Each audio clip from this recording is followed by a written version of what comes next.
Impressões digitais da criação.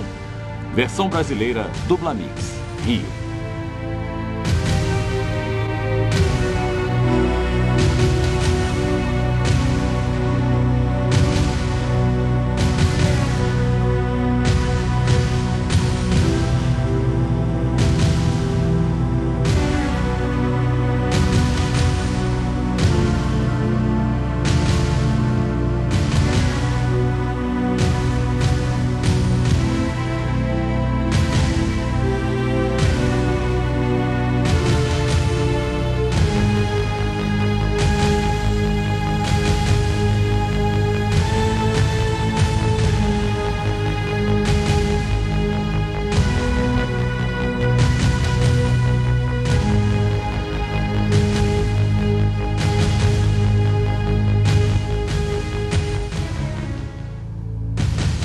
Muitas teorias tentaram descrever quando e como nosso planeta foi formado. Porém, até recentemente, havia poucas evidências de peso para lhe dar apoio. Agora, no entanto, uma nova descoberta lançou diante dos olhos do mundo um modelo revolucionário de nossas origens, forçando muitos cientistas a pensar no impensável.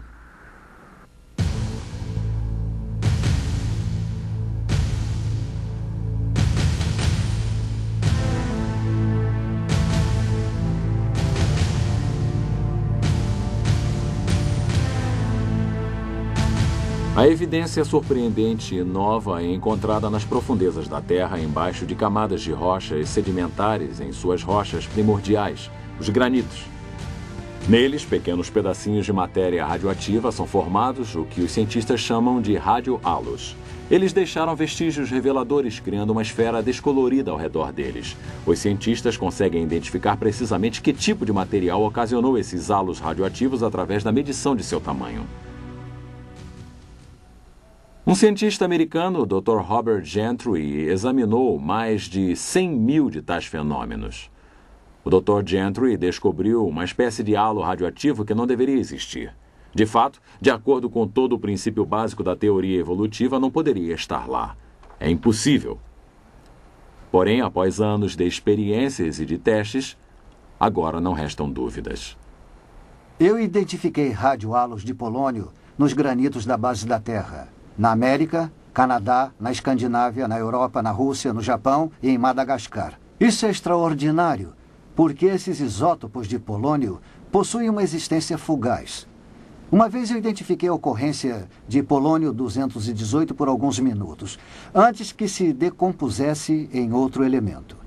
E apesar disso, esse elemento radioativo deixou marcado seu halo identificador no granito sólido, principalmente nessas amostras das White Mountains em New Hampshire e de Eiji, no Japão.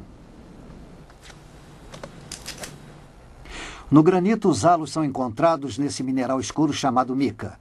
A mica precisa ser cortada bem fina ou retirada com uma fita adesiva, então colocada numa placa de vidro antes que os halos possam ser observados.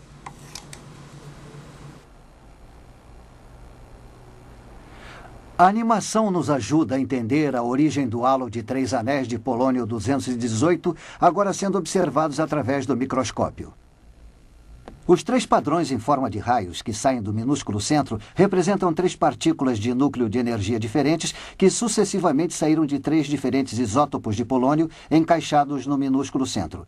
O efeito cumulativo de milhões de tais partículas libera o mineral ao redor do centro, o que produz 3 esferas concêntricas e coloridas de tamanho microscópico. No mineral, o halo é sempre tridimensional. Sob o microscópio, no entanto, ele parece plano. Pegando uma fatia fina do mineral através do centro, nós cortamos a parte superior e o fundo das esferas e podemos ver os halos com uma série de 3 anéis concêntricos sob o microscópio, conforme está ilustrado nessa sequência animada. De acordo com todas as teorias científicas atuais, os granitos, tais como esta amostra de Price Peak no Colorado, são originários de um estado derretido da matéria, resfriado, cristalizado e endurecido por milhões de anos. Porém, se assim fosse, a radioatividade produzida pelo polônio jamais poderia ter sido captada. Teria se decomposto muito antes que a rocha se solidificasse. Os grãos de polônio que criaram estes radiohalos estavam profundamente situados no granito. O elemento estava lá de alguma forma quando a rocha se formou, mas somente pode formar o radiohalo depois que a rocha já se solidificou. E se o polônio resiste apenas durante alguns segundos ou minutos, a implicação irá deixar estupefatos todos aqueles que estejam dispostos a ouvi-la. Os radiohalos de polônio indicam que as pedras da base da Terra, os granitos, se formaram quase que instantaneamente. De fato, há evidência de que os granitos teriam que ter se formado instantaneamente. Cientificamente, eles não podem ser explicados de outra forma.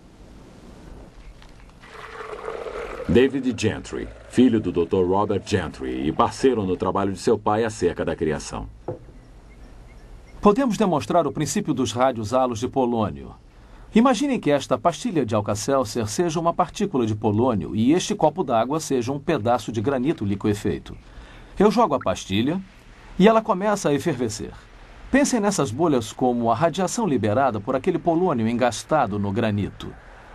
A efervescência irá desaparecer em cerca de 30 segundos e só teremos um copo d'água ligeiramente toldada. Bem, só há uma maneira de podermos preservar tais bolhas conforme estão. Podemos colocar o copo d'água no congelador. A água, é claro, iria se solidificar após um tempo. Isso é algo similar ao que a teoria evolutiva sugere, que a rocha derretida lentamente se resfria para formar o granito. Mas como já devem ter imaginado, congelado este copo de Alka-Seltzer não adiantaria nada. As bolhas terão desaparecido muito antes da água se transformar em gelo. E isso seria o que teria acontecido à radiação de polônio se o granito tivesse se resfriado. Teria desaparecido muito antes que qualquer radiohalo pudesse ficar impresso na rocha sólida. Se eu lhes mostrar um copo d'água congelada com toda a efervescência da pastilha ainda intacta assim, saberão que algo aconteceu para congelar instantaneamente a água. Nesse caso, nós a congelamos instantaneamente dando uma pausa no videotape. Da mesma forma, se olharmos para o radiohalo demonstrado de forma irrefutável como sendo produzido por um certo tipo de polônio, nós podemos saber que o granito a seu redor teria que ter sido formado instantaneamente. As implicações são incríveis. Se o Dr. Robert Gentry estiver correto, todas as hipóteses evolucionistas acerca da Terra ter sido formada ao longo de milhões ou bilhões de anos estão erradas. E o relato de Gênesis sobre criação da Terra é corroborado. Mas estaria certo o Dr. Gentry? Seria ele um cientista solitário conduzindo sua pesquisa isoladamente? Se seus resultados experimentais fossem trazidos à baila, outros cientistas seriam capazes de refutá-los rapidamente?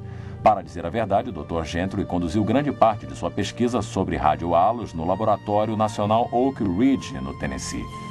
Seus resultados foram publicados por muitas das principais publicações científicas do mundo: Science, Nature, Geophysical Research Letters, Earth and Planetary Science Letters, Physical Review Letters, Annual Reviews of Nuclear Science.